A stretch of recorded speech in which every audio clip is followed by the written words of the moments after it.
I'm Ghewa Nasr. I'm a feminist activist from Lebanon. Currently, I'm working as an advisor with We Are Purposeful MENA for the Global Resilience Fund. We work with initiatives that are responding to war and crisis in Lebanon.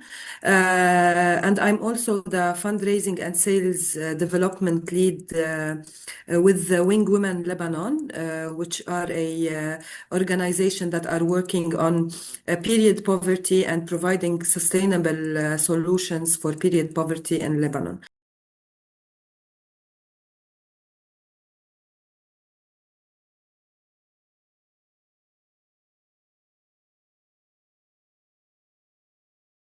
The situation in Lebanon is very bad. It's actually a crisis. What's happening is that over 1 million people were forcibly displaced from the border area in South Lebanon and the whole area in the south of the Litani River, in addition to areas to the north of the Litani River, like Sur and other cities that were evacuated as well. To add to that, we're talking about the southern suburb of Beirut that hosts a large population. And we're talking about different areas in Beirut, the city, the capital itself, that have been targeted and are requested to evacuate their buildings from time to time. So we have over 1 million people that are dealing with the displacement, with only 640 centers for the displaced that are officially opened by the government. Knowing that the government is leading on the response to the current crisis.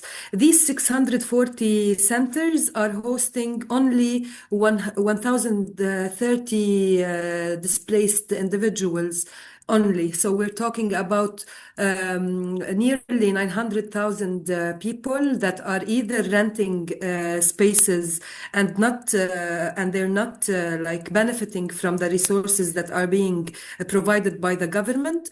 And we have people on the streets. We have people that are using tents to shelter themselves from the weather and the climate in Lebanon, because, as you know, we're right now it's winter and Lebanon receives a lot of storms during this time. So basically, it's catastrophic, just to say, knowing that there's an internal political landscape that is very complicated. There is cultural issues with hosting the displaced communities. Many cities are not accepting displaced individuals. There's a lot of needs from shelters to food to everything you can imagine, especially for women.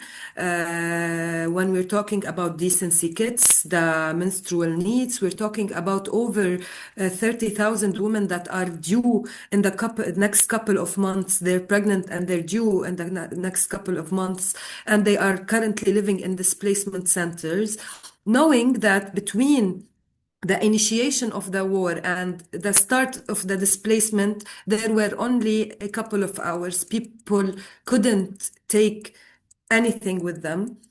So this is to sum up a little bit about the situation with the displaced population. And as you know, during these times, especially with the scarcity in funding to Lebanon and the region, most of the work and the response falls on feminist initiatives, human rights initiatives, and organizations or collectives. So we're talking about frontliners working all the time. Some with barely sleeping, are barely sleeping, barely having some rest. They're currently working on the streets, in displacement centers, in rented apartments. So it's it's causing burnout. It's very tough for them. As you know, most of the money is being directly directed for resources and support of the displaced. There's no enough support for the frontliners. So basically, it's a very harsh situation that the movement is living alongside our people that are currently displaced.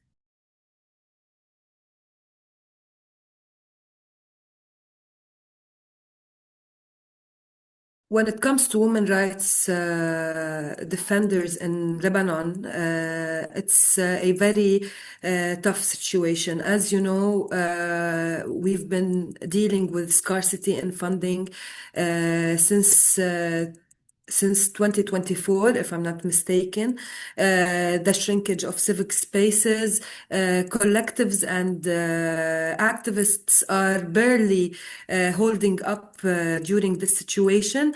To add to that, the economic crisis in Lebanon, the ongoing war that started since 2023, the 8th of October of 2023. So all of these burdens fall on feminist activists who were already living under backlash and constraints in the current landscape that they are working in. So basically, this is to start with. So they have too little resources to work, to continue their work and sustain their work. And as you know, most of the feminist groups and collectives, they're not made to be responding to humanitarian crisis. Most of the work is development, is awareness, is knowledge production, but they're always the ones that are forced to respond to crisis due to the nature of the NGO system and how it works, the deprioritization of the humanitarian needs in Lebanon and the region, the political issues. So you see that the burden is basically on these collectives that are the most effective in their communities and can reach the most affected and marginalized communities. So when we're talking about the response of these initiatives, we have to take in mind that they are not created or they didn't organized to be doing that, but they are forced into shifting their work and their knowledge into supporting the displaced and responding to the crisis. So this is to start with. We're talking about feminist. When we're talking about feminist activists, we're also talking about political activists who have a say in what's happening, who have a say on decolonizing feminist activism, and this also puts another burden on them just because they might not be aligned with all feminist activists around the north, the views of global north on feminist activism in our region. So this adds another layer of issues to the struggles they are already living. We're talking about women and queer individuals that are responding on the grounds, knowing that most of them are also displaced and are also dealing with the same issues our right holders are dealing with. Despite that, they are giving most of the time to be responding to the crisis. We're also talking about specific needs that these activists need in order to respond, to create assessments, you know, all the burdens of fundraising and reporting to donors during this time of crisis. So we're talking about burnout, we're talking about the lack of resources for them to do their work properly. We know that many activists wear lots of hats when they're working on the ground.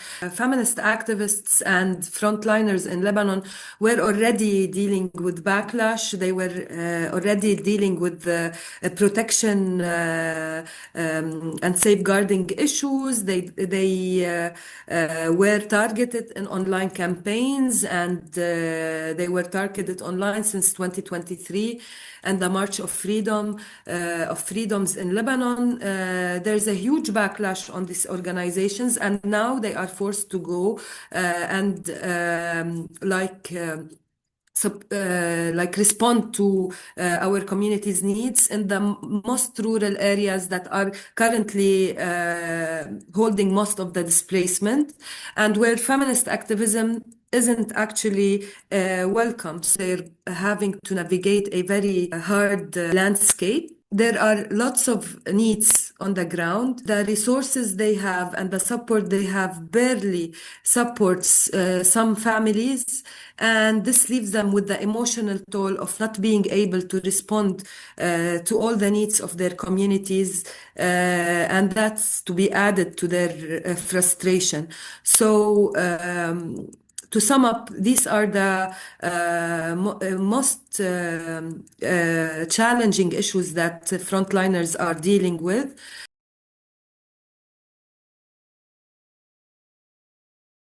When it comes to the refugee population in Lebanon, whether we're talking about Syrian refugees or Palestinian refugees, first to understand geographically, most of the refugee camps are either in the southern suburbs of Beirut, the south, Baalbek al-Hermel regions that are all being targeted by the Israeli bombing. Some refugee camps are being directly targeted or are so close to areas that are being targeted, especially when we're talking about Baalbek al-Hermel region that is has a border with Syria. And we're talking about the Palestinian refugee camps in the southern suburb of Beirut. And we're talking about the hugest camps like Burj al Barajni camps. We're talking about Sabra and Shatila that are very close to the red zones, if we can describe it this way. So, just to understand the landscape, when we're talking about Palestinian refugees, there's a lot of scarcity in funding, especially that they are directly supported by UNRWA, that is currently dealing with a lot of backlash. And when we're talking about Syrian refugees, and since the change in regime in Syria, they were already not being supported the way they should be before the regime fall in Syria. And right now, in Lebanon, UNHCR stopped receiving refugee applications, and the Lebanese government also stopped this process, and they are working on the return of refugees to Syria, the Syrian refugees to Syria. So we're talking about refugees that are living under very hard circumstances, knowing that they can't work normally in Lebanon due to the internal laws.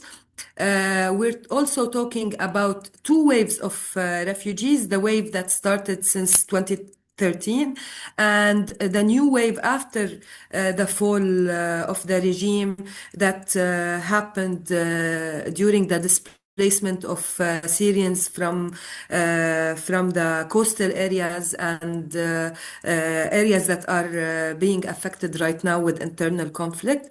So it's very complicated. Most of the refugees are not even registered because they entered the country in an illegal way. Uh, so this is how we can sum up the political and geographical situation. Also, there's the cultural backlash against refugees. So, displacement centers, for example, are prioritizing Lebanese displaced. They don't give spaces to Syrian refugees or Palestinian refugees. So, most of them are being left to stay on the streets in tents or sometimes without shelter at all. And when they try to seek refuge or support, they are always deprioritized. They're being asked to leave the country, although they don't have a space to go back to, because as you know, we will need years and years to reconstruct Syria and Lebanon and the whole region. So basically, it's catastrophic when we're talking about displaced population, especially when we're talking about children and women that were already vulnerable, and the vulnerability increased during this period.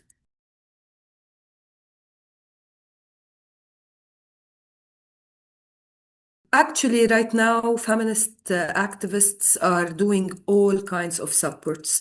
Usually, feminist activists support in the domain that they currently work with. So, when we're talking crisis, we're talking about women needs, we're talking about girls' needs. But during this time, as I told you, because of the situation, they are being forced to support in all sorts of needs.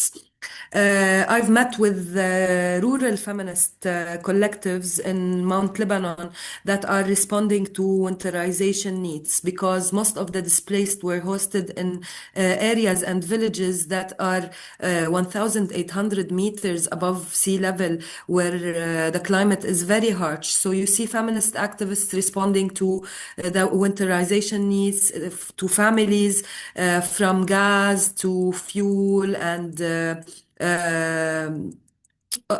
clothing, blankets. I've met also with initiatives, and we're working with initiatives that are responding to food security needs, from distributing food parcels, creating community kitchens, distributing meals to displacement centers and homes outside, people that are living in homes outside the official displacement centers. Some initiatives are focusing on pregnant women needs and the infants' needs after labor. So they are providing them with cash money for healthcare. They are referring them to organizations that are providing medical and healthcare. They're also providing them with the support they need in this period, especially pregnant women and that are due in the couple months ahead. I've seen also, and I met with initiatives that are currently supporting period poverty needs and hygiene needs through distributing decency kits and hygiene kits for women and girls. Also, there are initiatives that are specifically focusing on psychological and social support for girls and women and children in displacement centers and displacement setting, knowing that the psychological toll on women that had to leave their houses, they lost everything, they had to live with the fear of bombardment and war. So if I can sum up, feminist activists are responding on all levels due to the lack of support to Lebanon, the lack of the resources to the government, and also the lack of the resources to UN agencies and international donors in Lebanon. So if I can share with you some statistics, the flash appeal for the humanitarian support in Lebanon only covered this year 6.8% of the whole percentage of the money needed to respond to the crisis. So we're talking about a drastic scarcity on all levels. And who carry this burden? Feminist groups that are struggling to survive. So as I told you, they are working on all sorts of levels right now, and it's very critical due to the amount of needs in the on ground.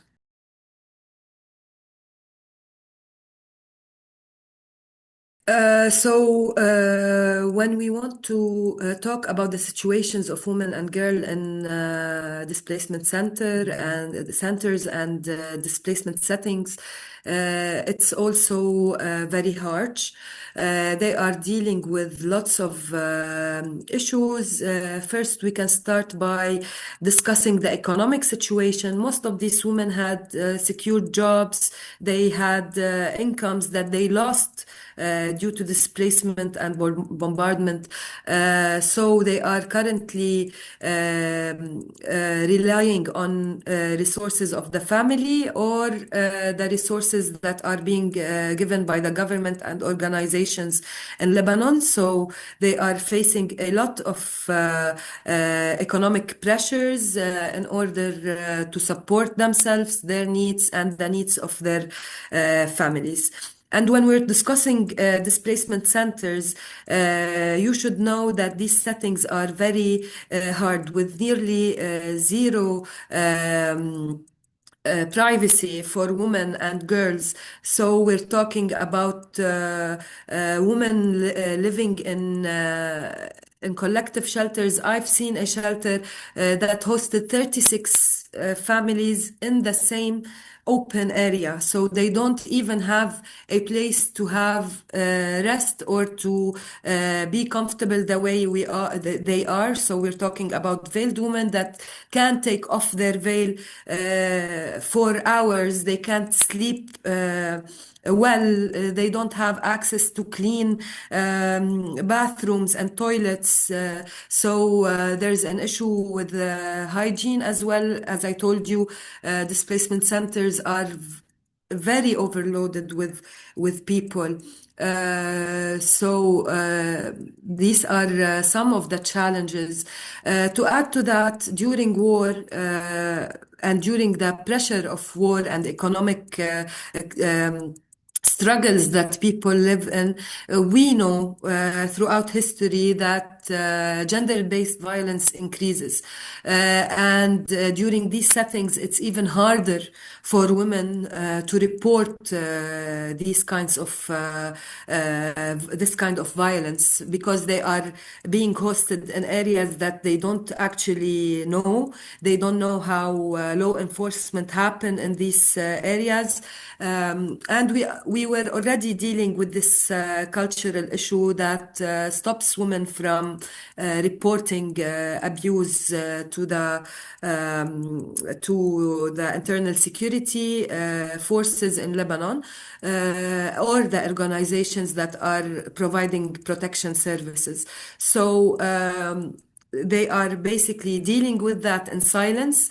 Organizations, no matter how, they can't be mapping these kinds of situations during such a period. It's very hard to be identifying women that are dealing with violence. And to add a layer to this, we're not only talking about domestic violence. Like, they are living in areas outside of their hometowns and villages. They are dealing with strangers. Strangers are entering their rooms to support them with funds or food parcels or any kinds of services.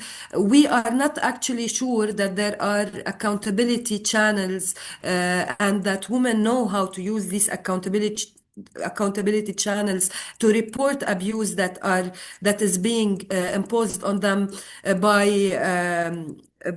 service providers. As you know, most of the service providers and activists on the ground, they can be politically affiliated to parties. They're not only feminist activists and human rights activists. They are political bodies. We don't know actually their ethics and how they work, and if they are alert to safeguarding and protection issues. So this is another struggle that women are dealing with. In addition to the cultural issues, especially knowing that they are from different culture, they are being hosted in villages that are so different in belief and knowledge and communication, ways of communication to them. So they also have this burden in order to be able to be part of this area, or to navigate the needs they have and how they have to communicate or ask for this support from the hosting community. To add to that, there are lots of struggles on different levels. Like when we talk about digital safety and security, these women, they only have a communication portal through their phones and their personal devices, knowing that most of the displacement center don't provide safe networks.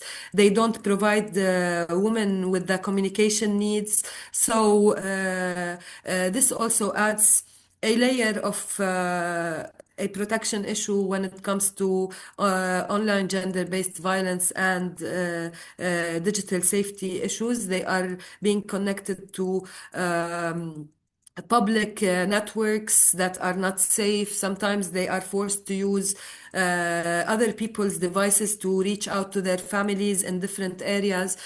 So this is also another issue that we faced during the response on ground. And as I told you, like when we're talking about women dealing with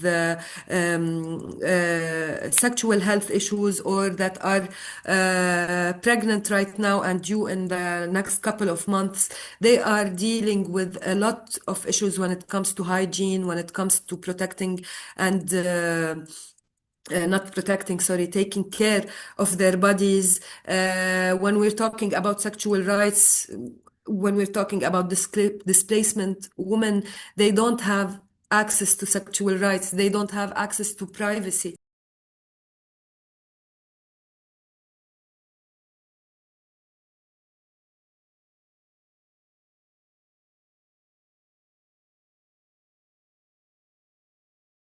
So basically, as I told you, through my work with Purposeful is supporting over 12 grassroots feminist initiatives working on the ground. They're frontliners. They are supporting with all sorts of needs from winterization to food security, period poverty, hygiene and wash.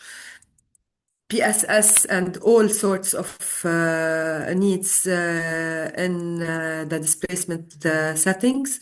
They are also working on referral systems when it comes to services, including protection and safeguarding.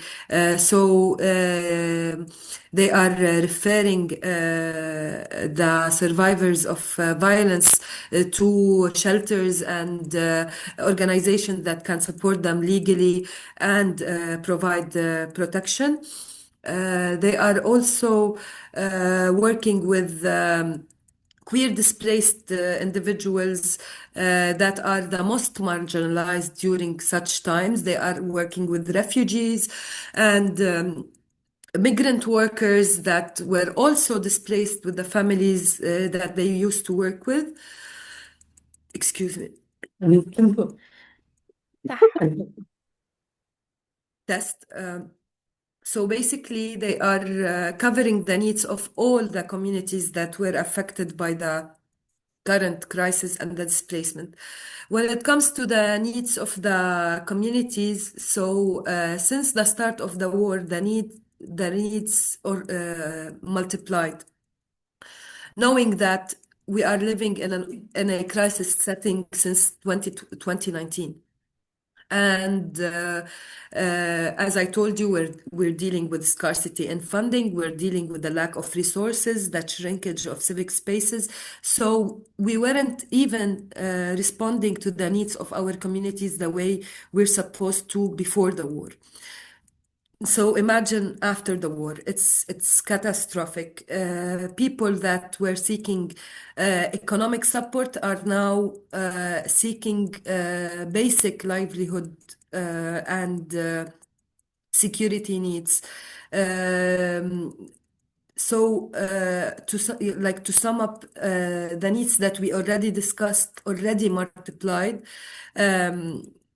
We are being forced to work with people that are displaced and also work with host communities that are already dealing with lots of burdens. The landscape looks like the needs increased drastically. And as the situation uncovers, there's an increase of urgent.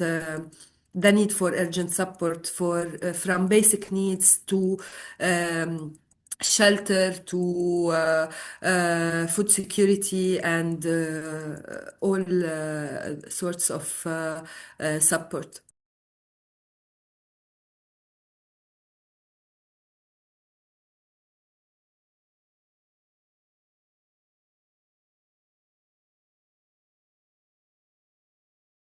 I think that there's a dire need for solidarity among collectives in the whole region to support frontliners that are affected that and are responding in the same time. Solidarity in its in all types, from solidarity on the ground, support, collective fundraising, building partnerships with the organizations in the region, informing the international and the regional actors of the situation in Lebanon, and talking more about the situation of frontliners and women in all their diversities in Lebanon. I think it's important for different actors to acknowledge that there are lots of communities that are affected. So I think collective action right now is very well needed, because we're not just seeking support for a specific community like women or girls or children. We're seeking supports for various communities, including, like I mentioned before, queer individuals, from trans women and trans men to LGBT community as a whole, that were forcibly displaced of their homes and were already dealing with lots of backlash and internal security issues due to the cultural barriers and the inacceptance that happens in our communities. We're also talking about refugee communities, as we mentioned. We're talking about various communities, and when we're working with these communities collectively, we should be also seeking support collectively to ensure intersectional approaches and intersectional gender sensitive and gender transformative response when it comes to working with our communities. To add to that, I think there's also a dire need for mobilizing resources for initiatives and organizations working in Lebanon, all sorts of resources, whether we're talking about funding in money or financial funding, or like supports in the needs, from clothes to pads to hygiene needs, because there's a dire need for everything right now. Although we know that in the current situation and the scarcity in funding, not much resources could be mobilized, but every single penny and every single support matters at this time. I think for frontliners specifically that are dealing with the emotional toll, they need to be supported with care-centered approaches that value their psychological health and value the fact that they are responding, as I mentioned before, while dealing with displacement, while dealing with war. So all sorts of psychological care-centered initiatives are needed when it comes to frontliners, solidarity circles, when it comes to security funding, also like funding for psychological supports for individuals and activists and collectives is very well needed so that they can keep responding the way they are now without dealing with burnout and not being able to support their communities that they are working with.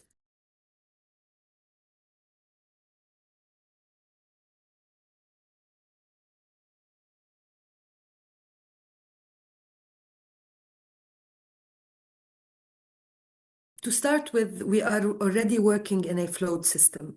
So when we're talking about humanitarian architectures in our country, when we're talking about humanitarian sectors that respond to a crisis and war, we're talking about a landscape that doesn't actually engage women and feminist activism, women-led organization or women right organization in the leadership level within these sectors, whether we're talking about WASH, whether we're talking about protection, whether we're talking about food security and agriculture, shelter, and so on. So we can only see funding being channeled to women when it comes to protection. You can see women in the specific areas that are very gender normative, like education and the protection sectors, but they are not engaged in other sectors that provide most of the needs of our communities,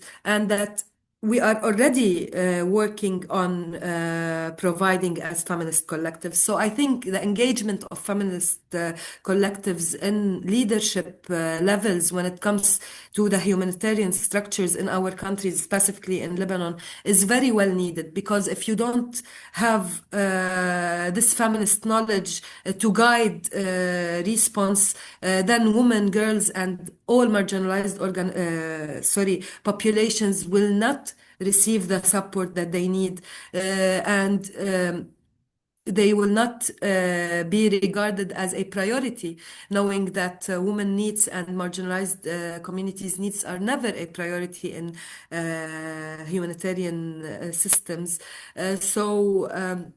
So this is to start with. I think engagement of women and feminist collectives within these bodies, and especially in leadership and decision-making levels, is very well needed. Women are receiving less than 30% of the humanitarian funds that are coming to Lebanon and that are being channeled to Lebanon, even less than that. They are not included in the resources that are specifically targeting humanitarian response, and this also makes their work even harder.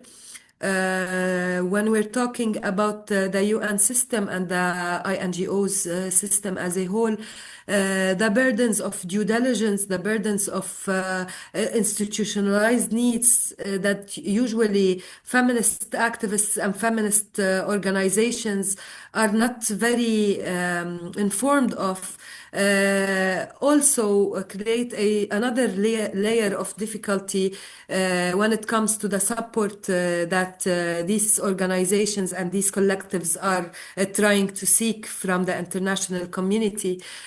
So I think that facilitating these processes, especially in time of crisis, is very well needed. We know that there are many feminist actors on ground, including organizations and donors like Frida, like Purposeful, like Mama Cash, that are very well informed on how to deal with the feminist activists and feminist groups, and how to support their needs without burdening them with reporting and institutionalized needs. I think that UN agencies and international donors should channel the funding for frontliners and activists on the ground through these feminist bodies that could facilitate, as I told you, the processes of funding and reporting for these initiatives, and lessen the burdens they have to face on daily basis. And when it comes to the international backlash and the rise of the right wing extremist like political views on gender, on feminist activism, I think that solidarity internationally is very well needed, especially in times of crisis. Like gendered response is very important in our context, knowing that women and girls and other marginalized communities are dealing with atrocities before the initiation of the war. When it comes to this, I think there should be more mobilization and on ground pressure in order to change the current situation, especially when we're talking about the feminist movement in the global north. I think this is. To sum up, I would like to add one thing is that just like I told you, support should be based in care-centered approaches. It also should be centered in gender transformative approaches. I think that the UN agencies and the humanitarian system as a whole should pressure countries and ministries of foreign affairs in the global north to be more feminist in their approaches, to reactivate feminist foreign policies, knowing that the whole global south regions, when we're talking about not only the Swana region, we're talking about Latin America, we're talking about the south of Asia.